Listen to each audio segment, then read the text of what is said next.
Hello, everyone. We turn back again. Yo, yo. It's Cardboard Coalition, and I'm Rizma. And I'm Steven. And today we figured we'd get back into the How You Play game with Shipwrights of the North Sea. If I remember right, this is the first one in the series, the trilogy of the North Sea. And this is the original print. So if you get the redo, which we'll do a video of how to play that one, this is the original print. It's from Garphill Games. Renegade Games is actually the mass publisher of it. So this is a Renegade's game copy. Doesn't really matter. It's the same thing. It is for 2 to 5 players. It 12 plus, ages 12 plus for players, and it plays between 50 and 70 minutes. So if you catch us up on the top view, we'll show you how to play. Come. Okay, everybody, let's go ahead and start with the setup. The first thing that you want to do is you want to take the 128 cards. You want to give them a good shuffle. That's not a good shuffle, but that is a shuffle. You want to set them in the center of the table. Oops, I'm hitting things around. Once that's done, then you want to go ahead and place out, I always call it the currency, the supplies. You want to place out the wood, the iron, the wool, the meeples. And then it doesn't say, but I put out, these are point trackers. Some people can earn 3 points. So there's a point tracker. Next thing you want to do is you want to give each player a player board. So we have this set up for 4 players. You want to give them a little boat. It goes up on the top, which is your gold track. There's a yellow 5. Let's see if I can bring this closer for you guys to see. Focus. It's not focusing very well. So you go ahead and put that on that yellow 5. You also give each player 3 worker meeples. And then you give each player a little guide. And what this tells you is what each boat does for you. Gives you the workers, the craftsman you'll need, the modifier the boat gives you, how many points it's worth at the end, and if there's any warband points or not, or war point. I can't remember the war points or what they're called. So you have this. And you go ahead and say, I got to remember what side you set it on, because cards are going to sit all around this board. All right, once that's done, you randomly select the first player. So we just went ahead and put it here, and you give them the pilgrim token, which looks like this. I guess I'll lay these down so you guys can see everything that's on the board. All right, so once that is set up, we're ready to go. Oh, I have the ship kind of floating around everywhere. So what this game is a it's a card placement, not really worker placement. You're spending the workers, but what you are is your villages, and you're competing to be the best ship maker in the North Seas, right? And you do that by building as many ships as you can. You win the game by having as many points as you can. Any markers you see like this, any of these little tabs, they're points that you'll earn at the end of the game. So how do you go about being the best? Like I said, you build ships, you build buildings, and that's about it. Yeah. That's how you do it. It's fairly simple. So let's go ahead and get into it. The game is played through 3 phases. You have your morning phase, which is your planning phase, your afternoon phase, which is your working phase, and you have your third phase, which is your resting phase, and you have the Resvon finger fight phase. That's only in our version. All right, so 3 phases. Morning, afternoon, and night. evening or night. Evening Nighttime, as the sun goes down. Yeah. All right. So what do? The first phase, what happens, is the morning phase. The first player goes ahead and takes cards. They count how many players they have, and they count out 1, 2, 3, 4, the amount of players that are sitting at the table plus 1 more card.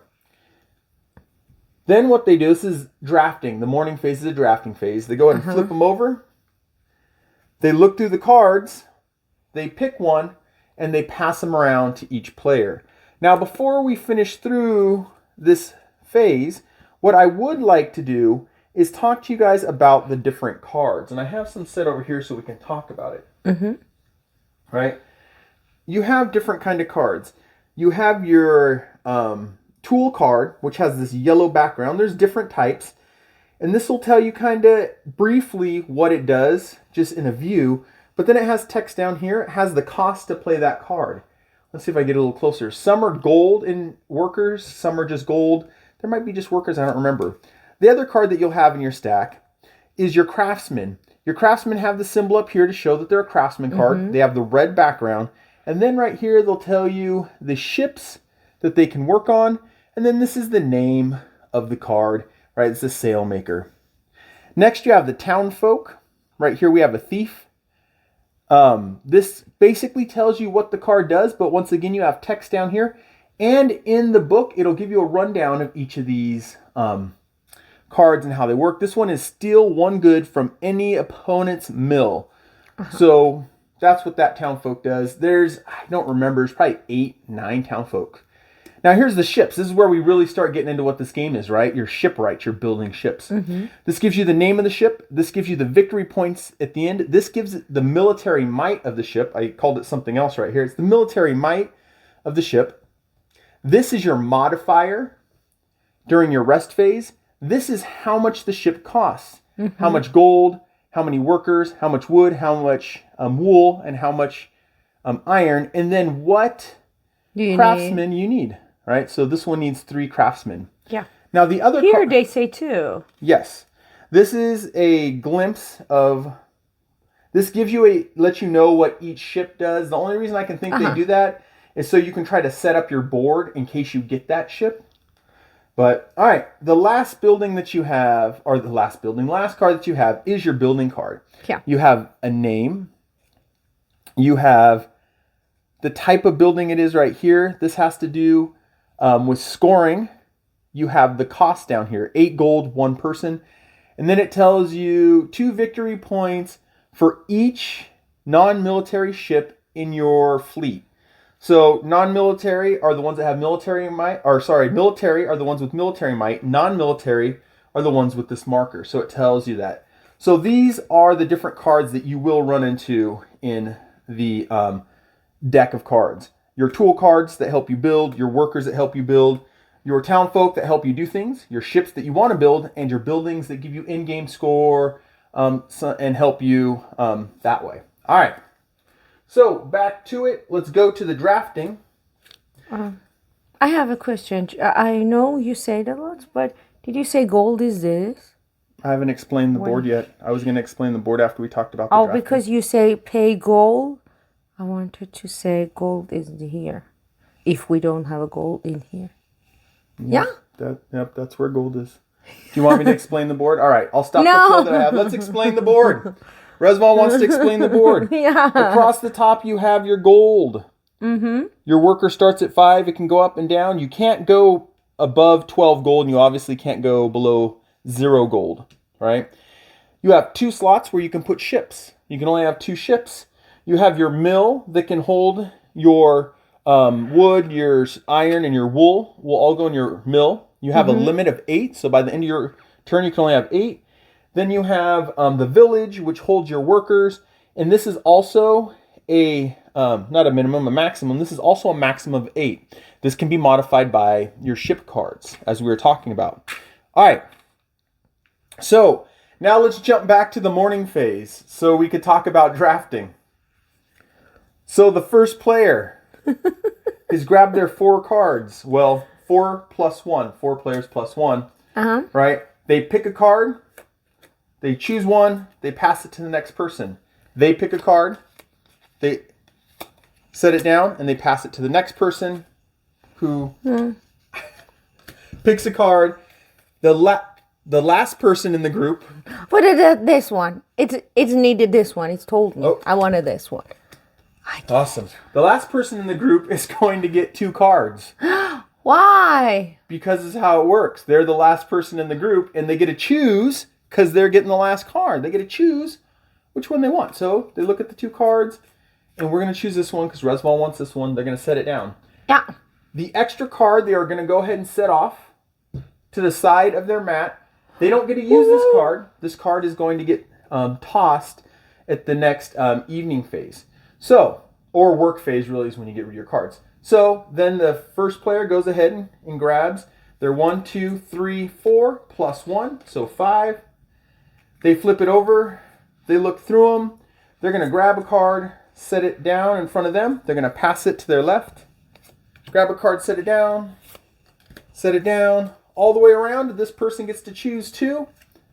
They're just going to go like this. And for speed's sake, they're going to put that one down there because these are not their cards. They're going to get rid of them. But you don't discard cards until after, till the work phase, right? So then one more time. We got 1, 2, 3, 4, because we have 4 players plus 1. First player looks through. It was a little bit different to the 2-player. Pick one. You're going to trade it. No, it's not different at all. They're going to pick one. Pick one. The last player at the table gets 2. They're going to pick one. They're going to set it down. They're going to set their last card. This is the discards that they're going to discard. They want to put them somewhere away from them. Oop, that's out of shot. So they know. All right. Once that's done, then we go into the meat and potatoes of this phase, right? Yep. Then we go into the afternoon phase. In the afternoon phase, there are some things that you can do. The afternoon phase, you can buy goods. So buying goods are right here, right? So first, let me roll back for a second.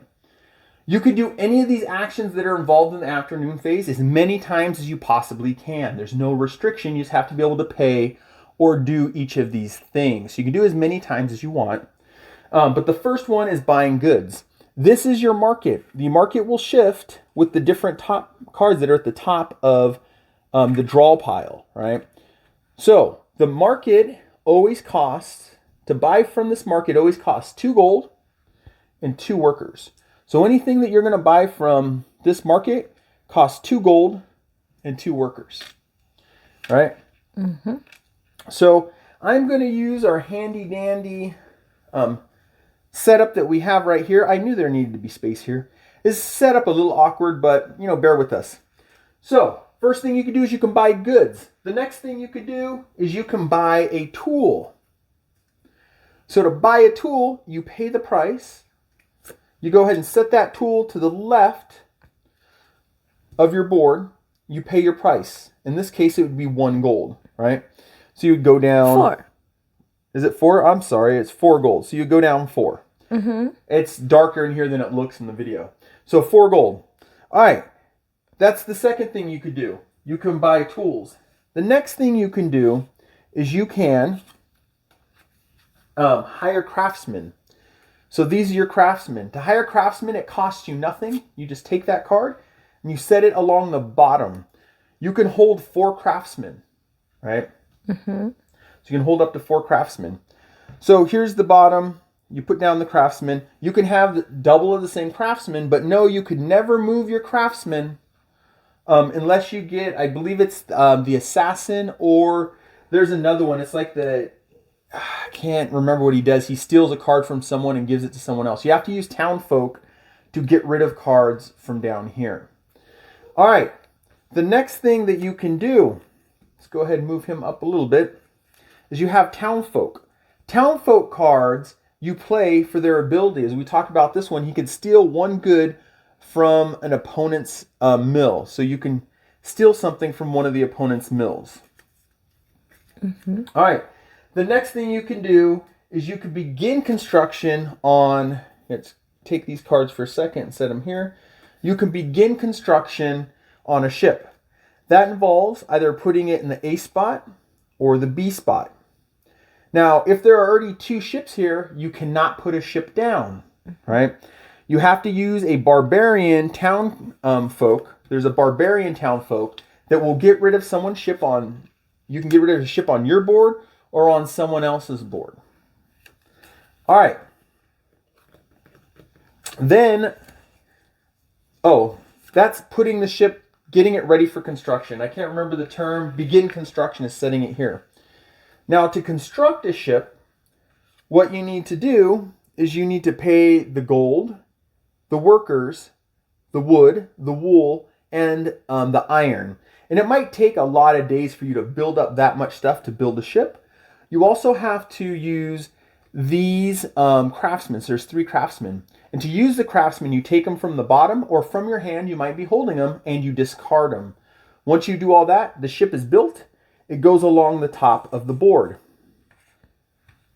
You could have as many ships up here as you want, but once you hit the 4th ship, that starts end phase. That's the end of the game. Not even end phase, that's the end of the game, and you start scoring. All right, and then the last thing that we have is we have build a building.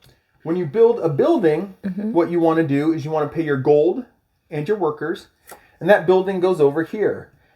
Buildings in this game are in-game bonuses. Some of them are multipliers, like this one's a multiplier. Some are just points, and they'll tell you up here in the upper right corner. So those are the actions that you can do. Now, let's say you can't do any actions. You never get to hold cards in your hand. At the end of your phase, either you pay for what you want to do. This one's 6 gold. I can't pay 6 gold and 2 workers. Can't pay for that. I can take this worker and set it down here. And then I can use this townsfolk.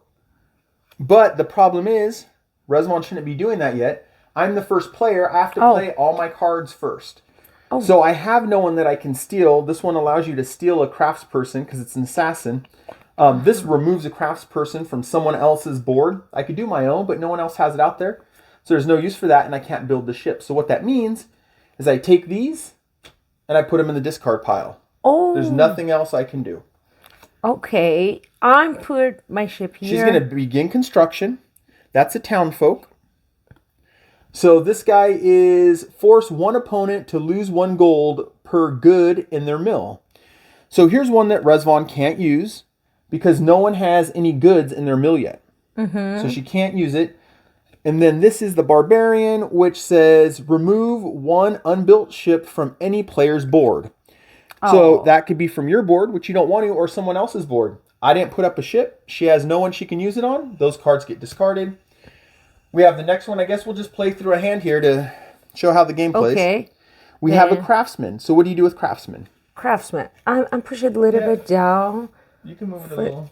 Show you. I put a Craftsman here. He had a 2 boat. I want to put one of the boat here from that. And maybe he don't want the other this boat? one, Okay. for example. Then they would discard it. Discard it. Then the last player would go. When you do your actions of the afternoon phase, it's first player and then clockwise around the board. This person has 1 craftsman. They're going to keep that craftsman. I mean, this is kind of playing through. The blacksmith also tells you what boats he can work on. So he can actually work on neither of these boats, but we'll keep them just in case for later. And then we're going to go ahead and say we want to place both boats down. So we have boats that we can start working on. It's done. They will take these cards. These were the discard cards from the drafting morning phase, and they'll throw them in the pile. And once that's done, everybody's done their thing. Then we go ahead and we go into the evening phase. Right? So in the evening phase, you receive gold, you receive workers, and then the pilgrim changes. Now, you receive gold based on how many workers you have in your mill. Okay. Right? So there's 3 workers. So at this point, everyone's going to go up 3 gold. So they'd all be up at 8. Right? Then what you're going to do is you're going to go ahead and receive workers. Each player receives 1 worker. Right? Go ahead and give them 1 worker. You can give them 1 worker. Now, the one thing that I'll point out here, and I think we got both the cards here, which will be helpful, once this person constructs these ships, right? And to construct the ship, we kind of skipped over that. You have to pay all your supplies down here.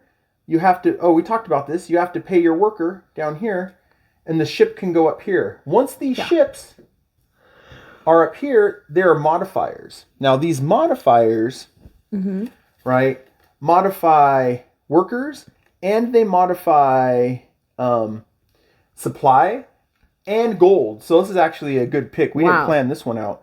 So if this worker had these here, This can be up or down. This can be up or down. Gold's always one more gold. But this person would actually get one more worker if they had this ship constructed. They'd get an extra worker down there. They would also be able to have one more gold. They would get a gold at the end of their turn, so they'd bump up one because that ship was constructed, so they'd get an extra gold. The other thing on here, and this is the last thing you do in the afternoon phase, is you look at how many supply. I just keep calling them supplies. There's a word this game uses, I can't remember. How many supplies you have here? You can only have 8 unless your ship modifies it. This ship would modify it up 1, right? So that would allow them to have 9. So you go ahead and give people workers. You give people their gold. Then you go ahead and check and make sure you don't have too much stuff in your mill. If you have too much stuff, you get rid of something. All right. So once all that's done, you take the pilgrim and you give it to the person to the left. You go clockwise. And it might be right on your guys' screen as you're watching, but you go to the left. Unless someone has the pilgrim card, which is a townsfolk that has the pilgrim on it. If someone has the pilgrim card, let's say this player had the pilgrim card, at the afternoon phase, this would go to this player instead. The pilgrim card shifts where the pilgrim goes. Yeah. And again, card and rotate. Then you go all the way back to the morning phase and you work your way through everything. Round, and it could take multiple days to get through this until someone has made 4 ships. All right, once someone has made 4 ships, that's the end of the game. Everyone stops and you count up points. So how do you get your points, you might say? You get your points from constructed boats. So you have points in the top corner, such as this. There's 2. So you look at constructed boats. You give points for that. You give points for buildings. This building has a modifier. This is 1 victory point for every gold you hold. So this person has 2 victory points. So they'd get 2 victory points off that. Some of the buildings will have just numbers in this upper corner. 1, 2, and 3. Those are just straight victory points. Best way to remember victory points are just these tags. So you give your boats, your buildings, and whoever has the most military strength. So this player, well, let's see. Player 1 has 6. Player 2 has 5, 6, 7, 8. This player has 2. This player has 3. So they would get an extra 3 points. Though Resvon did set it up like she was the winner of the game. All right. So looking at your boats that you have constructed, boats down here do not count because they're not constructed. Looking at your building and looking at whoever won the military might, then you just add it up. Whoever has the most points wins. If there's a tie, whoever has the most meeples wins. Whoever wins is the greatest shipwright in the North Seas. Okay, we turn back after Steven told everyone about rules game. Yep, so hopefully you guys understood.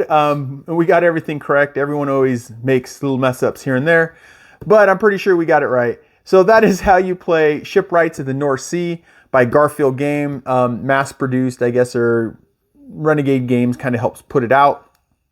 This is for 1 to 5 players. It's for ages 12 plus, and it takes 50 to 70 minutes. And remember, the first time you play it takes longer, usually. So Yeah. I hope you guys enjoyed.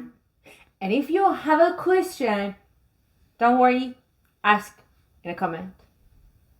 All right, help us grow the coalition by liking, Commenting, subscribing, and hit the bell notification.